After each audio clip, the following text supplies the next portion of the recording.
The SBA has announced that they are opening their own fast forgiveness PPP Loan Forgiveness Portal. That's right, the agency that has overseen PPP 1 and PPP 2 is now taking on the forgiveness process. So today, I'm going to share with you how that's going to work and give you a little background information in case you're a little confused about all the different rule changes and how forgiveness works. You're not going to want to miss this. So you heard right. The SBA is opening its own fast forgiveness portal for PPP loans. This is specifically geared towards PPP loans that are under $150,000. So that applies to most self-employed, independent contractors, and sole proprietors. The reason this is such a big change is because for over a year, anyone who has wanted to apply for PPP loan forgiveness has had to go directly to the lender where they got their money. And now this changes everything because if the lenders opt in, then you can get direct forgiveness by applying directly with the SBA. Now this is huge news that applies to 95% of the people out there. So let's dive into how PPP 1 and PPP 2 are supposed to work, all the little changes, and how forgiveness is supposed to work as well.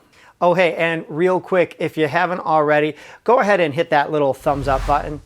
It really helps spread the word about this video. I think it's a topic a lot of people really need to know about. I really appreciate it, so thanks.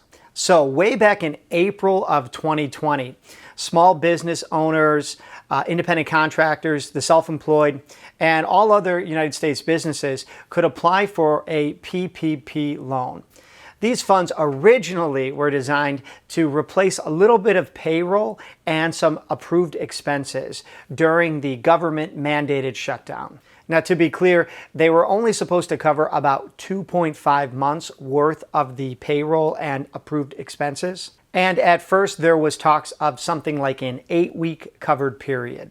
But within a few months, there was updates, flexibility updates, specifically saying that sole proprietors, meaning if you filed for a PPP loan with a Schedule C, could use the entire amount 100% on owner's compensation. Now that was really good news because there was a debate going on basically on how do you show what approved expenses you've used the money for, and all that got pushed aside. Then over the course of the next 6 months or so, things pretty much stayed the same. Anyone who wanted to apply, who had a Schedule C, could apply, but they had to use specifically line 31, which was their net income. So throughout the course of 2020, anyone who got a PPP loan actually got a much smaller amount because that number, that correct calculation, was based on net. Now, the reason I make that distinction is because in early 2021, they changed the rules yet again. Specifically, they said that if you were filing with a Schedule C, you could actually use line 7 now, which was gross.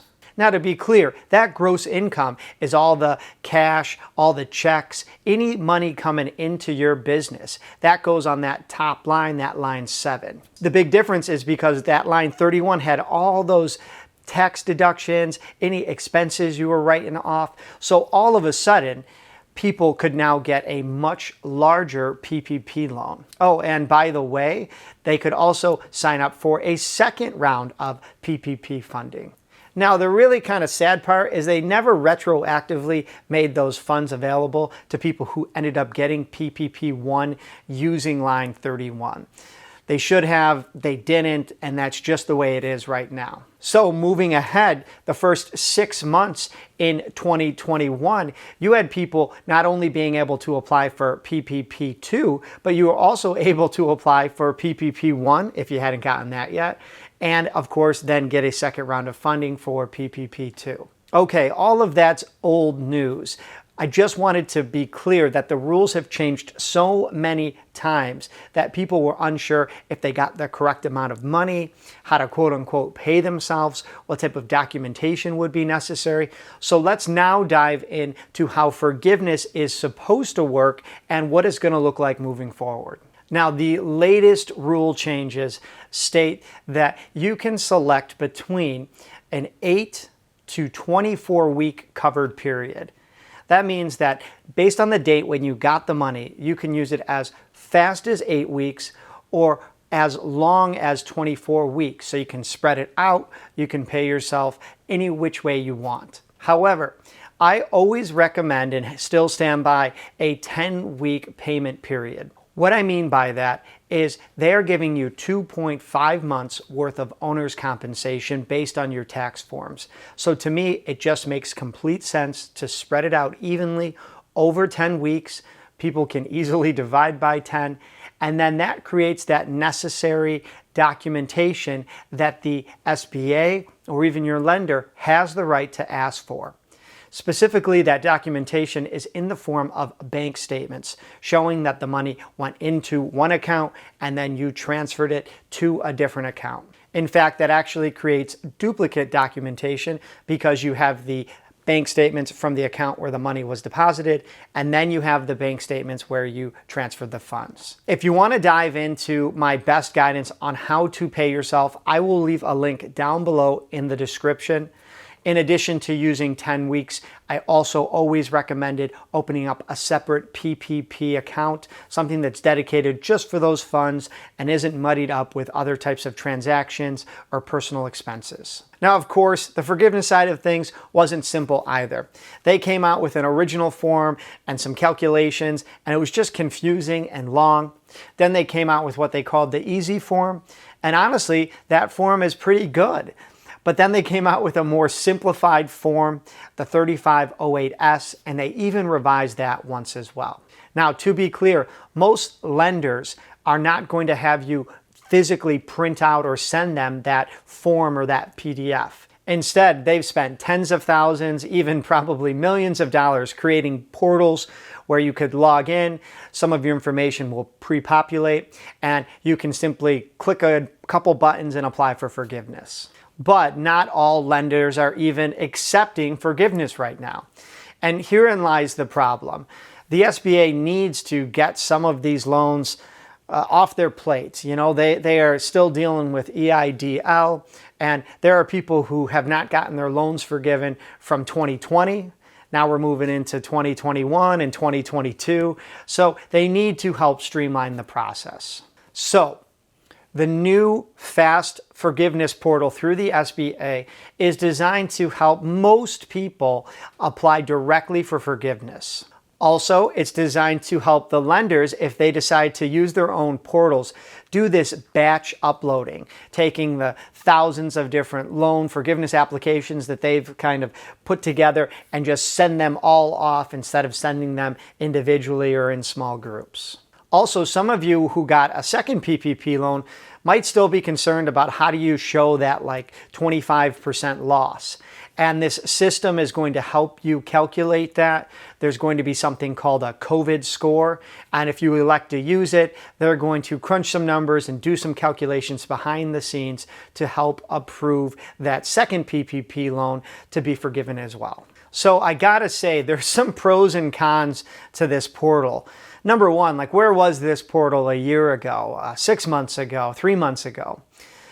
But putting that aside, these lenders have to decide if they just abandon their own portals. They've probably already spent money, like I mentioned, and just trust that the SBA is going to have a portal that works and is going to help process everything much quicker and more efficiently. However, don't forget that the SBA reserves like 90 days to review your application, and the lender gets 60 days. So if you put that all together, that's 150 days, half a year almost, of just waiting and wondering if you actually got the money forgiven. Therefore, I recommend that you create a little folder like in your email or on your desktop of all the information you're going to need. Now, just to be clear, you may be able to apply without providing documentation. But if there's any red flags, if there's any questions, the SBA and the lender reserve the right to ask for the following documentation. Specifically, we're talking about your tax returns, your full 1040 return that includes that Schedule C. You might as well just get that together, 2019, 2020, have it saved in that little folder. Also, they're going to ask for bank statements. Now, again, if you do not have payroll, meaning a payroll service doing your payroll, the only way to show like where the money went could be and is through bank statements. Then again, they may never ask for them, but it's a good idea to get those 3 months worth when you use the funds, print them out or get them in PDF form and stick them in that same folder. Likewise, if you transferred the money from a business account to a personal account, go ahead and print those or get those PDF statements from that personal account together as well. All in all, I'll try to help you out. I'll put a little checklist down below in the description. Just click the link and I'll put all this information, the links to the forgiveness applications and everything all in one place. A few key takeaways. The SBA is opening its own PPP Loan Forgiveness Portal. Some might view this as like too little, too late. But in reality, there was a big push to get the funds out there, especially those last few months when you could still apply and be approved. And there are a ton of credit unions or maybe smaller lenders that just don't have the ability to, process efficiently all of these forgiveness applications and take these statements if they have to. So as a result, the SBA is finally, I guess, stepping up and opening up its own portal. Of course, it remains to be seen how well this portal actually works. Also, your lender has to sort of opt into it. The lender may choose, especially some of the bigger lenders, for you to use their portal. And yes, those were the original rules to begin with. Apply for forgiveness for each PPP loan directly with the lender. My recommendation is to defer to your lender. Send them a secure message, an email, hop on the phone, be persistent if they're not getting back to you, and ask them how you should go about applying for forgiveness. Just remember, if you're still on the fence, you do have time. In fact, you have up to 10 months after your covered period to apply for forgiveness.